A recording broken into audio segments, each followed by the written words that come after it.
Hi, I'm Mara Webster with In Creative Company, and I'm so thrilled today to be talking about the Apple TV Plus series, The Reluctant Traveler, with David Brindley, who is the director and executive producer of the series. And I wanted to start by talking about the initial conversations that you had with Eugene Levy about hosting the show, because initially you had the idea of kind of a more traditional travel show than someone who's reluctant to travel, as the title says. And it sounds like the idea of the reluctant traveler really was shaped and came from Eugene saying, well, I'm not really a natural born traveler, and I don't think I'd be the right person for this. And then having that light bulb moment of, but what if we really leaned into that? And so I was really interested in, once you'd been talking to him and you got that sense of kind of his relationship with travel, how that then started to form the initial idea and overall concept of the show. Yeah, for sure. Look, thanks for having me. You're exactly right. So it started off as a slightly different idea, in truth. I mean, so much of the bones of the original idea are in the series, but the headline of The Reluctant Traveler came directly from Eugene genuinely not wanting to do the show. So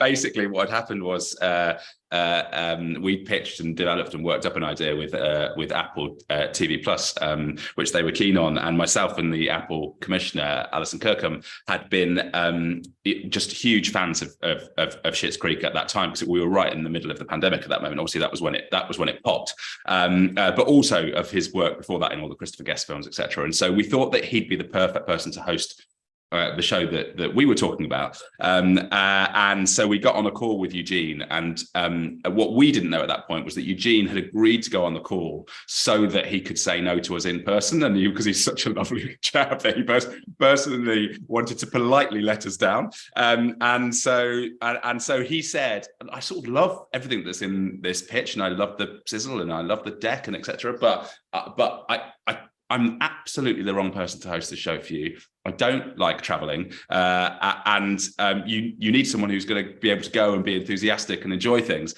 And then he reeled off a huge list of all the things that he didn't like about traveling. Sort of didn't like the hot, didn't like the cold, didn't like the dry, didn't like the wet. Didn't like certain types of food, didn't like et cetera, et cetera, et cetera. And so we both got off that call and just thought that was the show, and that we, so Eugene, comes off the Zoom and he's very happy that it's all gone away and nothing more is going to happen. And so we then developed and worked up together the idea of the Reluctant Traveler. We gave it that title. We skewed the editorial towards everything that happened on that call, and immediately it just became much more of a bespoke idea, and it became more authentic because of that. And so we got back on a call with Eugene. I'm not sure he knew what was going on, but we got back on a call to re-pitch him a slightly that idea. And he got it straight away, and he loved it, and he could see that he could then be authentically himself in this series, and then it'd be funny. So that's where it started from. And to your other question, which was, how did his idiosyncrasies, if you like, steer us? Quite a lot came off that initial call, because inadvertently, he'd given us a list of pretty much all the things that we then went to explore in different countries around the world.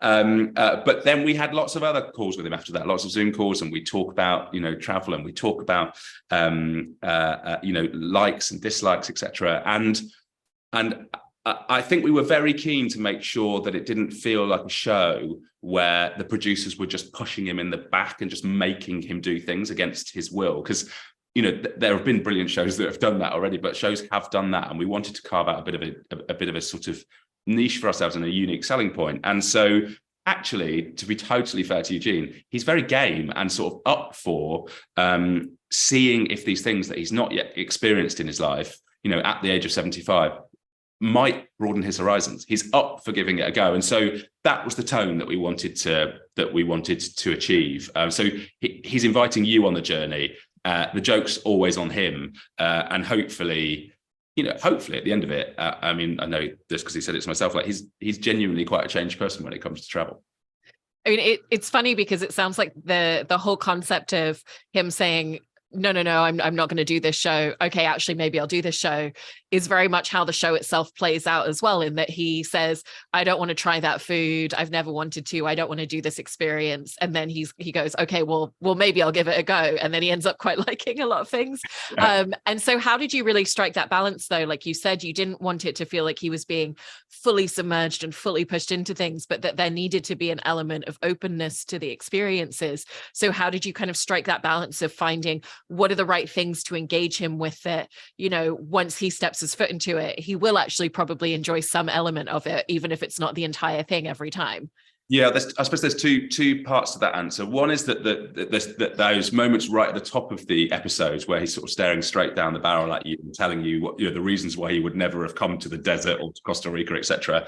They genuinely came from conversations with him. So that they are his views, they aren't something that we've sort of, concocted. That they came from research chats, and we knew exactly, what he might think about the place at the start of the episode. So it's a very authentic starting point. And then I think it was important that whatever we were doing or asking him to do and come along with us and try, wasn't just because it was silly, or wasn't going to make him look silly, or wasn't doing it just for television's sake. It hopefully most of the things that he tried, did in some way illuminated something about the people and the place that he was in. So, they were all in a way designed for him to get under the skin of the country that he was in and come away, I suppose, with a deeper and greater understanding of the place and its people. So whilst some of them are clearly silly, dressing up in a neoprene suit and ice floating in the freezing lakes, that was actually all about that feeling of sisu, sort of giving things a go and pushing forward. And so I think as long as they're entwined with editorial and they make sense, they should hopefully then, fingers crossed, allow Eugene to end up in a different mindset to where he started. And I think that idea of really digging beneath the surface in the places is such a great point as well, in terms of the activities that he's doing and the places that he's going and the people he's talking to, because it very much feels like a travel show that if you've never traveled to any of these places or you haven't had that opportunity or experience, that it's kind of introducing you to a lot of new spaces. But if you have traveled, it's also giving you things that maybe you might not have experienced yourself or you might not have seen. And so how did you find that space of making sure that you were speaking to both of those levels of audience? Yeah, I think we wanted it to be a broadly very accessible show, and so I think part of that, truthfully, is in not only what he does but the way that we film it. Hopefully it feels for everybody, seasoned traveller or very reluctant traveller, a really escapist show that just transports you off your couch and makes you sort of feel like you want to be there in that moment, doing that thing in that country with Eugene. Whether or not you're never ever going to book that vacation, or whether or not you're going to go online straight afterwards and do exactly those things and book them, and you'll be off next week. So partly the magic of that I think is in Eugene. He's an incredible, brilliant, lovable person just to hang out with, and we sort of knew that from the first moment that we spoke to him, that in Eugene we had a host that you just want to be with. And if like I said, there are a lot of travel shows out there at the moment, and have been, and so we knew we needed to find somebody who people wanted to set sail with, quite literally. So we thought we had that in him. But then also, as I was saying, we took great care about how we shot the series and how the series was directed. My role was directing Eugene as the host director, but we had an incredible series director in James Callum, who plotted out all of those, sort of awe-inspiring sequences, whether that's the husky sledding or darting the elephant in South Africa, and so I hope there's a sense of the epic about it, as well as the intimate that you get from the people, if that makes sense. Yeah, there is. And with the intimacy with Eugene, there's kind of a couple of different ways in which the show captures that with how you filmed him. We have this very observational quality where the camera is kind of like usually sitting by the side or right behind him, and we're getting to kind of watch his engagement unencumbered. And then it does also break the fourth wall. When he's in the vehicle on safari, he turns and he talks to the camera as well. So he's talking directly to the audience.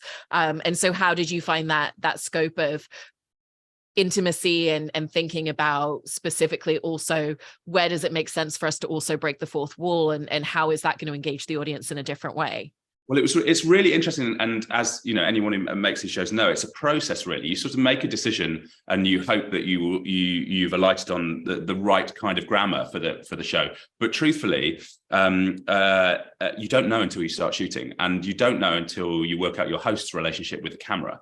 And there was a few sort of fascinating things about this series. One of which was it was produced during a COVID pandemic, so trying to do a global TV show during a pandemic was really, really tough. But the knock-on effect that had was that we barely actually met Eugene until we started shooting. Everything had been on Zoom. And until we shot an interview, you know, the next day we were out on our first location and we were shooting his arrival sequence. And so, and like the very, you know, best television, it relies on a relationship and a trust between the filmmakers and the host itself. And so given Eugene hadn't done any non-scripted before, working out the grammar of, you know, exactly that, whether or not he's talking to myself behind the camera, off camera, whether he's nodding to camera, whether or not he's always down the lens, was actually something we played with on day one. And it evolved, I think, throughout the series. And Eugene, I think, found his own, you know, style where both of those things managed to work. And I love,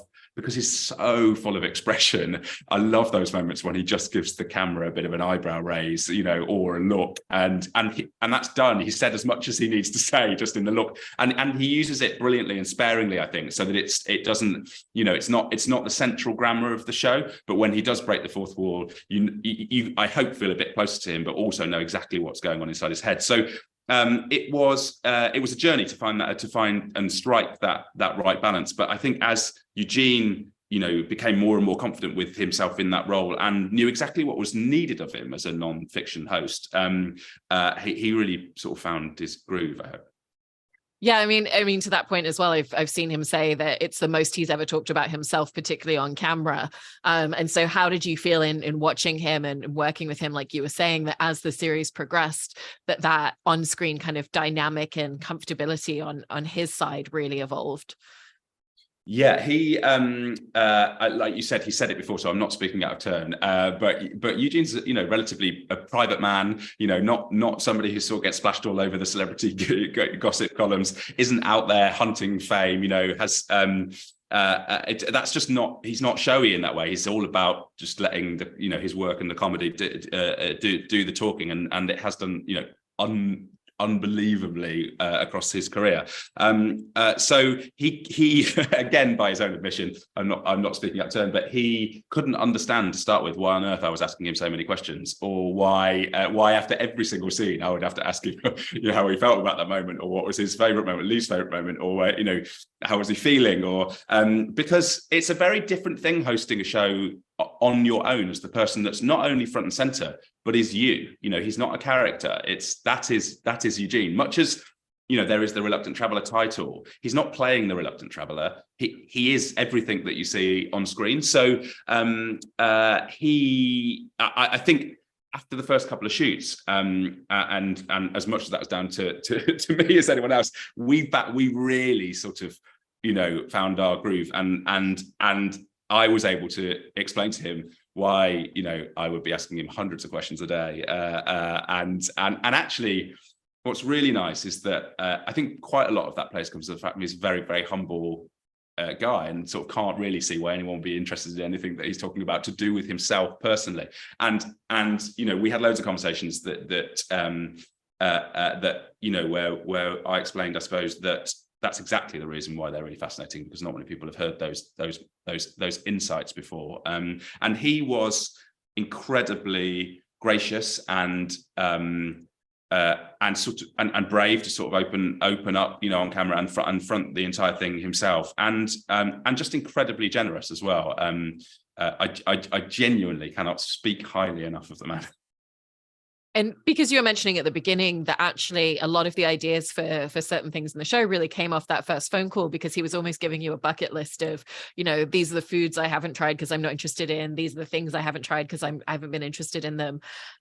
You know, what's really endearing in watching the show as well is, as you go episode by episode, you can kind of see his comfort zone opening up. more and more as the series progresses. And so as you were filming with him, how did you kind of see that space of him opening up, and also kind of seeing the way in which you could push him a little bit further outside of his comfort zone as you filmed with him more because of that? Yeah, we that's definitely right. And I think as we got more comfortable, he was able to get more comfortable. And also we were more confident in a couple of moments. We sort of decided that we had a couple of joker cards really to play across the entire series, and that we needed to play them very sparingly and very wisely. And one of those happened when we were darting the elephant in South Africa, and he agreed to help out as a sort of veterinary aid, if you like, and he'd taken some samples. And the bit that's not in the cut actually is he takes a blood sample, which for him was like, as far as he thought he would ever go. And then the vet gets out a glove as long as your arm and says that she now needs a fecal sample taking, and would he help out?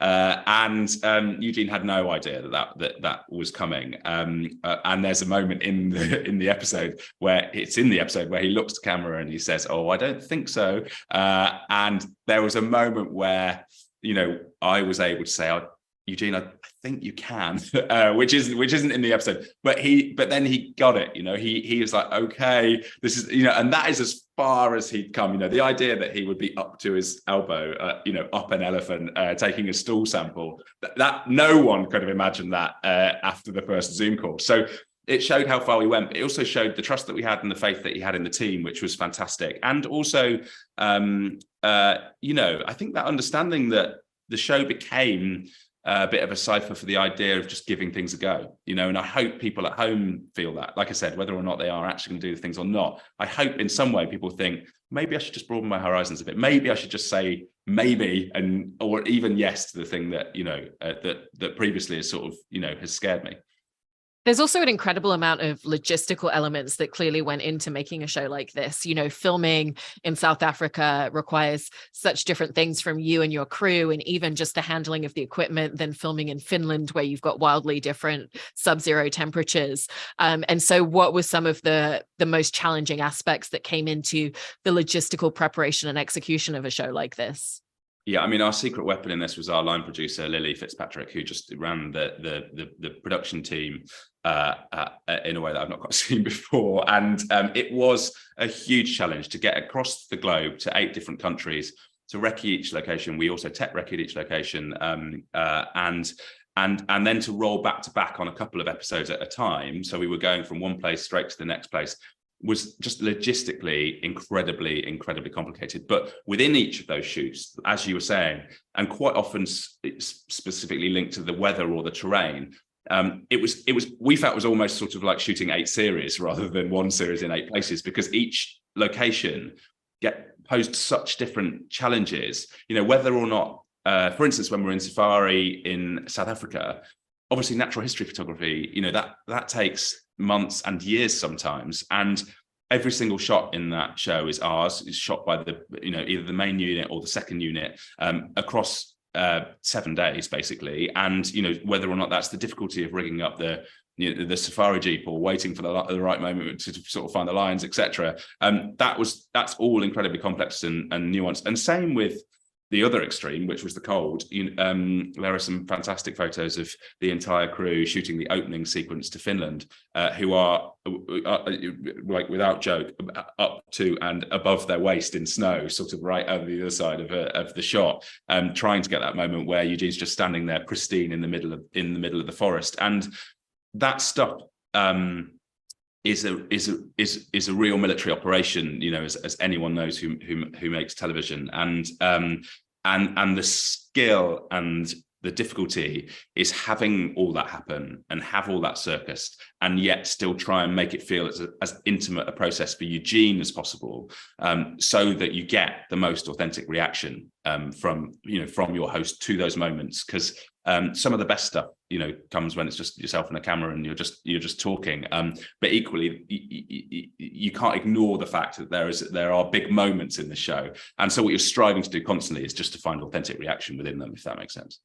It does, and it's such a great series, and I love the fact that when he first turned you down for making the show, that you didn't kind of walk away, but you came up with this wonderful concept which really leans into him because it has so much authenticity to it. So thank you so much, David. I really appreciate you talking about it. Pleasure. Thanks so much for having me.